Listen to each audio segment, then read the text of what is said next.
Steve Balbi, welcome to Australian Musician. Thank you, Greg. Cheers, man.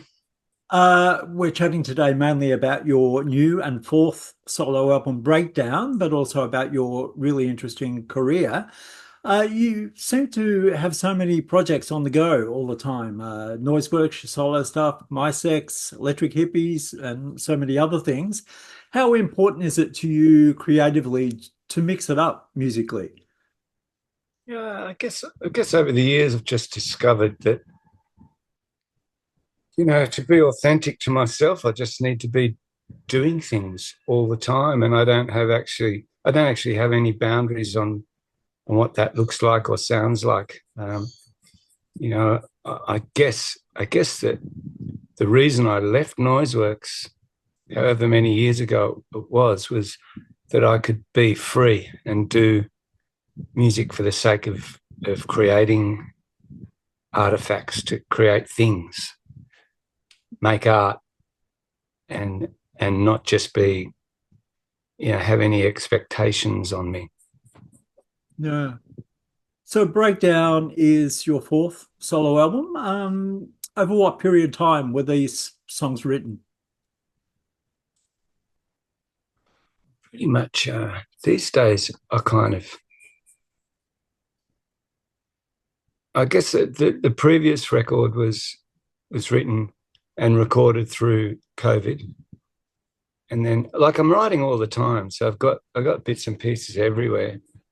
Um, Something taps me on the shoulder and says, "Time to put a record out." And I just I just instinctively, each step is driven by my instinct. So I'll go into the studio and I'll look at my hard drive and I'll pull a song up and go, "Yeah, it's pretty good," and I'll finish that one. I'll put it in a pile that might become a record. And what I thought would be the 10 songs of Breakdown ended up changing just before I sent it to mastering, because I had another couple of songs in the side, and I just felt as a body of work, did a bit of swapping and changing. I don't have any plans. I don't make plans these days. I just do. Yeah. So you don't set aside specific writing time during the day? No, it can be any time, anywhere, anytime. Yeah. Um, how do you usually document your ideas? Like if you weren't at home, you're at a cafe or in the car, you have an idea, what do you do? These days, I used to always travel around with the mini disc Yeah. Walkman recorder. Um, I would go nowhere without one. Nowadays, I just jot down ideas on the phone. Oh man, I've got so many ideas that I've never gone back to listen to either. It's funny. I actually believe anything that's worth putting out into the world will keep tapping you on the shoulder. You know, I Yeah. don't think you, I don't think you leave anything on the shelf that's like really needed to be recorded. Yeah. The title track, Breakdown, which features Miranda Carey and also Dylan Frost, Sticky Fingers. I believe the song was written about Dylan. Why Yeah. why was it important to you to write that song? Oh, look, Dylan's a dear friend of mine. I guess our paths crossed because our roads were very similar in the sense of, dealing with addiction. I was fortunate enough to survive addiction, and I have a lot of experience in that. And through a mutual friend, I was introduced to Dylan to see if I could, maybe share a bit of my wisdom, or might share my recovery with him. And we became very close very quickly. Um, Very like-minded people, and I see a lot of me and Dylan, not on a creative level. He's just the most incredibly creative person I've ever met in my life. But from having recovery talks to writing songs together to producing some of his music, we've become. He calls me Uncle Funk Knuckle, so I'm kind of like. we're kind of like family now, and Dylan really struggles. I think he's seriously misunderstood in the sense that he's done some stupid things, really stupid things. I wish I could judge him, and I wish I had never done anything stupid myself, but I've done some treacherous, dastardly things in my using, especially. So I have a lot of empathy for Dylan, and he struggles with a bit of mental health as well, and it pisses me off how he's so quickly judged. I won't get into the politics of it all, but all these people that cancel their positions on tours because Sticky Fingers are playing. It's like, well, fuck, man, why don't you write the guy a love letter? Why don't you write him something like, hey, man, you're so talented. If there's anything I can do for you, be different if these people had never done anything wrong. Fuck you, King Gizzard, whatever the fuck you are. It's like, don't tell me you're friggin' altar boys, Yeah. Anyway, Dylan ODs quite a lot. And it was just another OD. And sitting in my studio, and it makes me sad. As used to it as I am, it made me sad. I wrote him a song, and I wrote him two songs, actually. And then he was around at my house a few days later, and I played him the song, and he got very emotional. And there was a space in the middle eight, and I said, "Hey, Diz, do you want to reply to my lyric as it's written about you? Do you want to reply back?" And he was excited by that, so he got his pen out, does what he does, and I set up a mic in the studio, and he was standing there, and it's the first time I've ever hit record, and he didn't just sing, just standing there, and he started spiraling, and he kind of sat down, and I hit record one more time. It's probably the fourth time, and he sang, and then it was over. It was done. I said, "Look, man, let's just leave it alone. Let's just look at it another time. Let's go and have a cup of tea." A couple of days later, I pulled up the track and I played what he'd sung.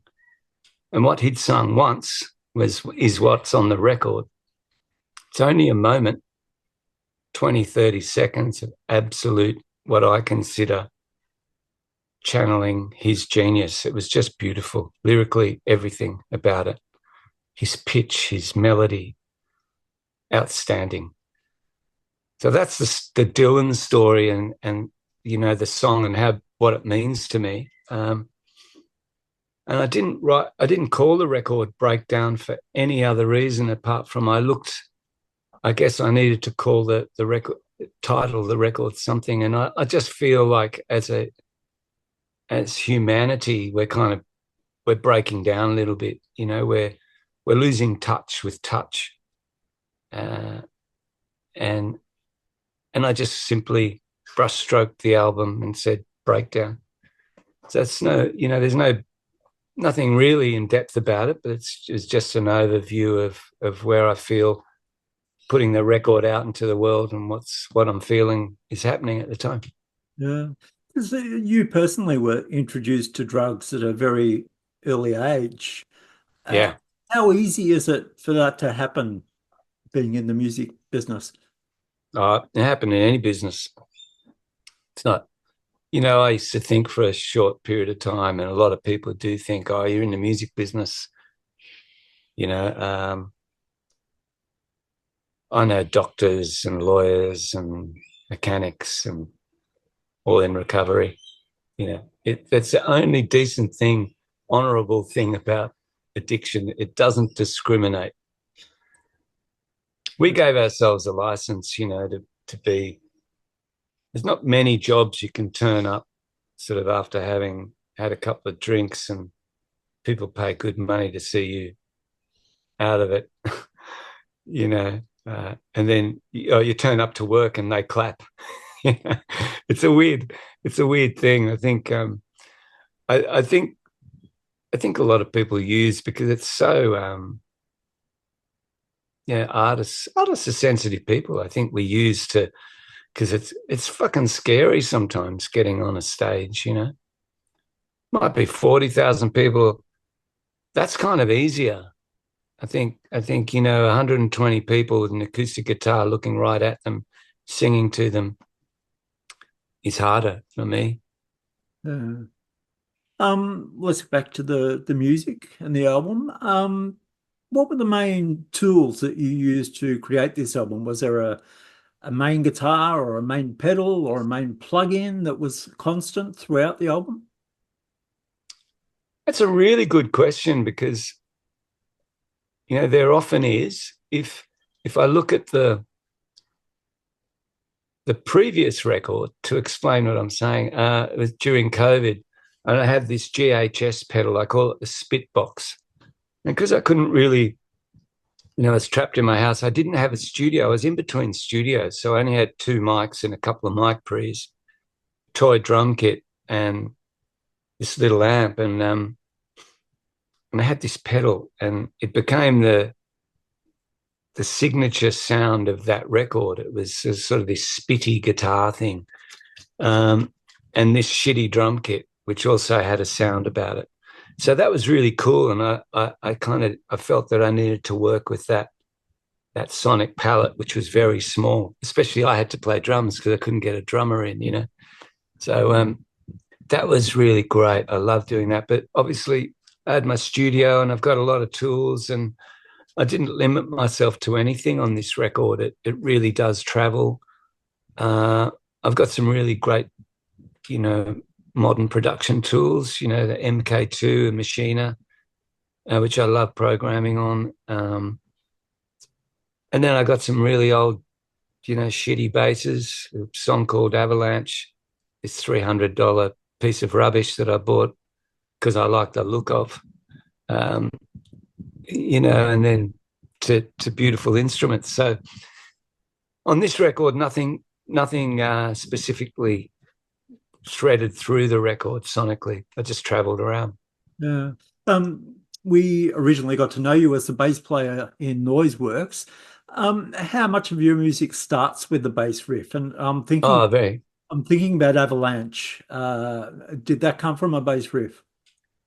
It came from a guitar riff. I was actually, funnily enough, I was watching a documentary on an avalanche, and I had a guitar on my lap, and I played in this little riff, and I really liked the riff, so I recorded on my phone. After I think later that night, I went to the studio, got a kick drum going, I got the guitar out, and I started laying down that riff on guitar.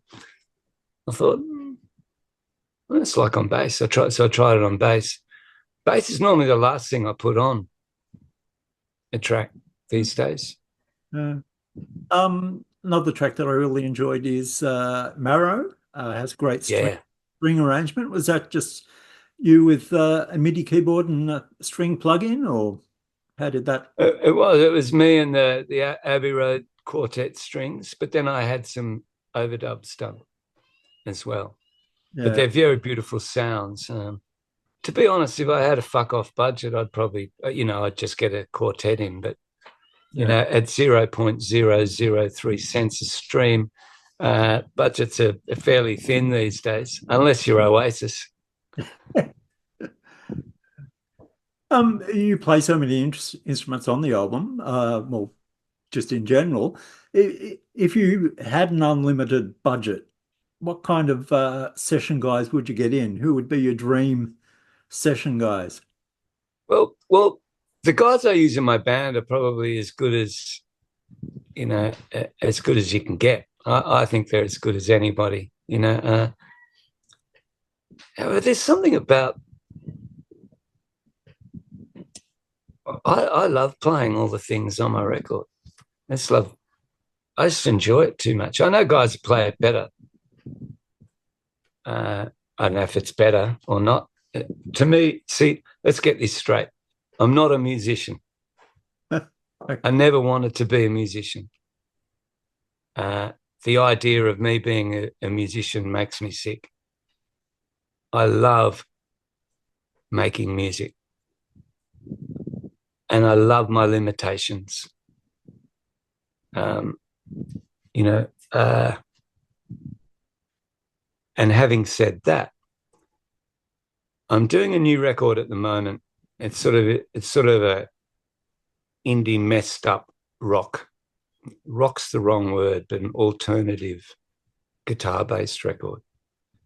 And after that, my next record's going to be, it's kind of like an Americana thing where I do want to actually set up in the studio like the old days, drummer, and I want to play the band a song.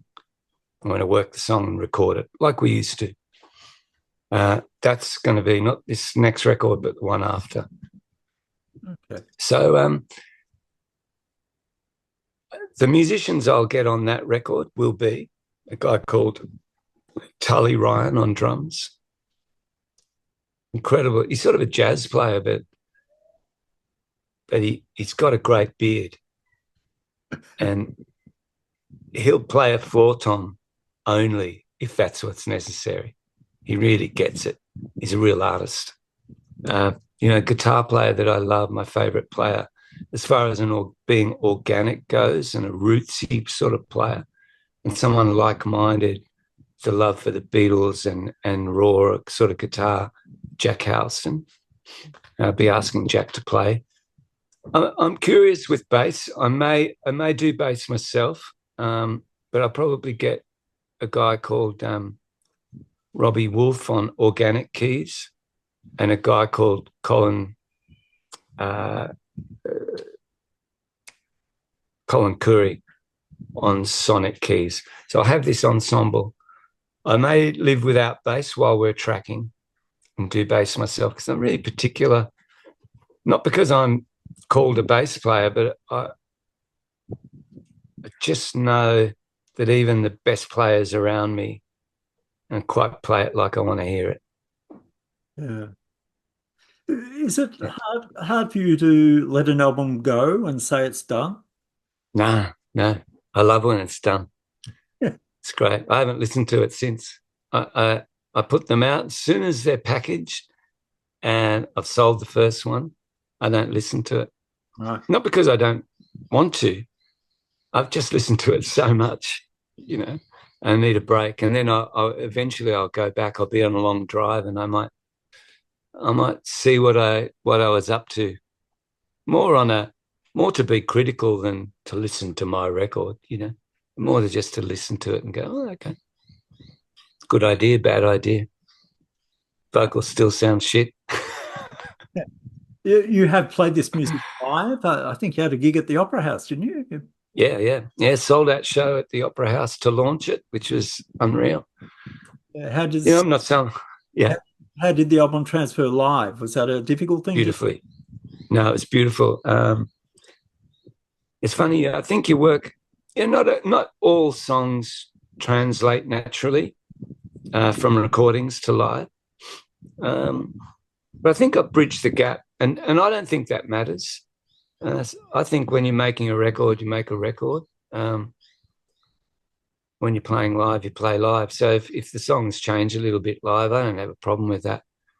But it translated beautifully, very simply, seamless, actually. It's great. Yeah. You've got a couple more gigs coming up. November 22 in Brisbane at the Doobop Bar, November 29 at Bird's Basement. What will your band consist of for those gigs?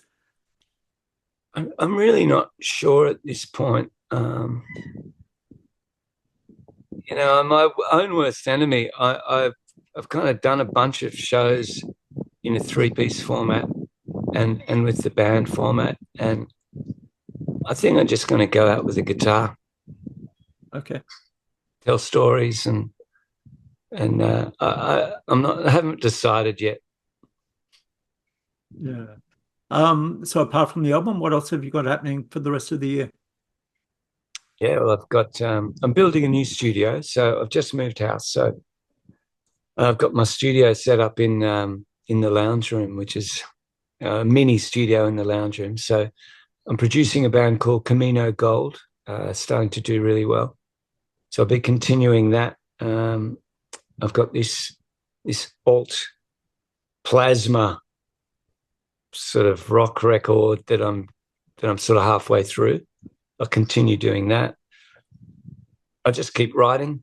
I think I've got a couple of Noiseworks shows coming up, and I've got some MySex coming up as well. So plenty to keep me busy. Yeah.